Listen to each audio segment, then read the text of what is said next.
Now we're going to move to our next level with our long jump. And this one's going to be all about the transferring of weight from one leg to the other leg. Because when we're doing our actual long jump, you're going to be running all the way to the line before you jump. So you're going to be transferring your weight from one leg to the other into your jumping action. So that's why we want to really get used to that rocking forward from weight from one foot to the other. So we're going to get set, one foot behind that tape or behind the line if you've got a line. All right, we're going to have our weight back on our back leg. Our arms are getting ready, my knees are bent. And I'm going to be reaching forward, but I'm transferring my weight from my back leg onto my front leg for my takeoff. Trying to get a little bit of momentum. It should help me get a little bit more distance with my jump as well. So I've got that weight back on my back leg. I'm swinging my arms, I'm bending my knees, and I rock back, forward, and then I'm landing in my motorbike position. Making sure I bend my knees and have my hands forward on that landing as always. All right, I want you to try that one. I might even give you another go at it. So we come back again. I just took off my left. I might try my right and see which one works a little bit better for me. So I've got my weight on my front foot, and then I rock back. So now my weight's on my back leg. I'm bending my knees, swinging my arms, bring my weight forward, out, control that landing, bending your knees as you land. Go and give that a go about 5 times as well, and see how you go.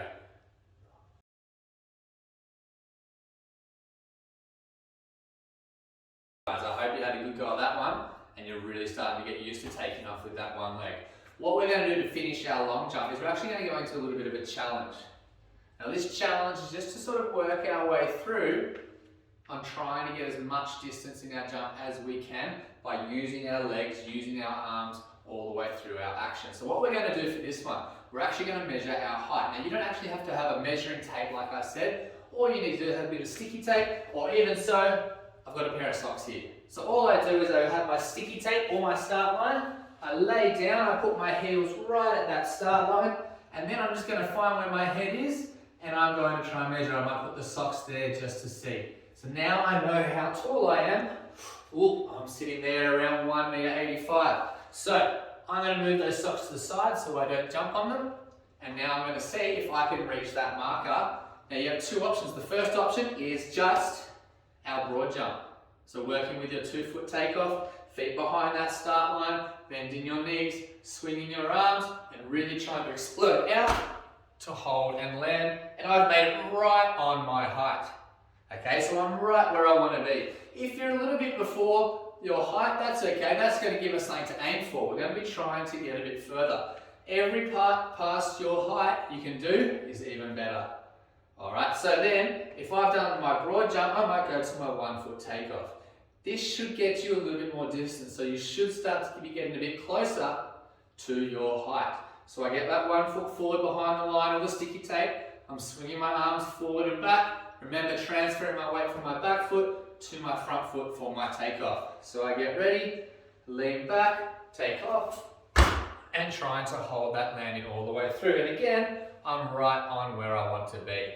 Alright, so let's see if you can do that. I want you to have a bit of time with this one. I want you to really work, maybe get 5 to 10 goes of this one to see how close you can get. Then you can write down your score and how close you got to your height. Go and give it a go.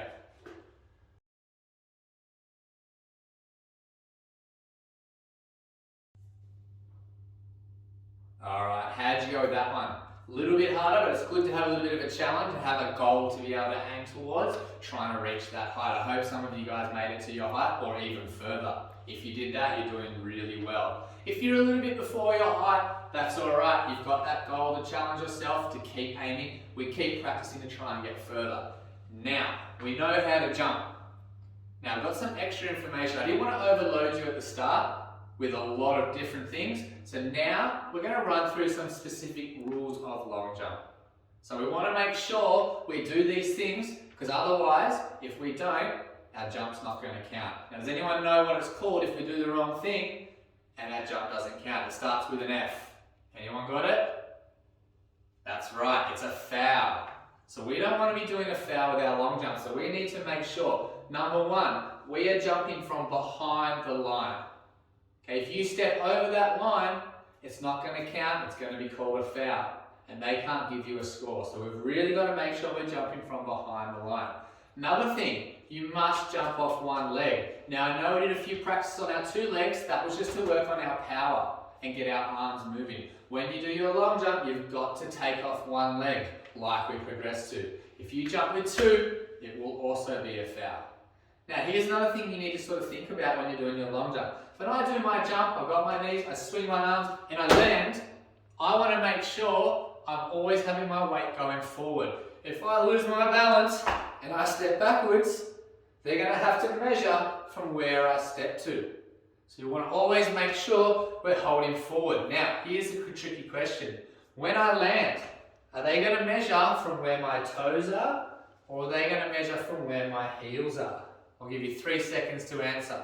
1, 2, 3. If you said heels, you're correct. They measure from the first mark you make in the sand from the start line. So if I jump and step forward, they're not measuring up here, they're going to measure back where I first landed. But like I said, if I land and then I fall backwards, they're going to have to measure from back there. So we always want to make sure we're holding and going forward.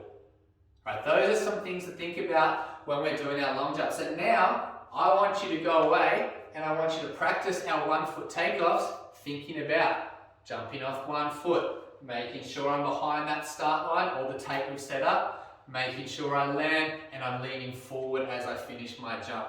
I don't want to be falling backwards.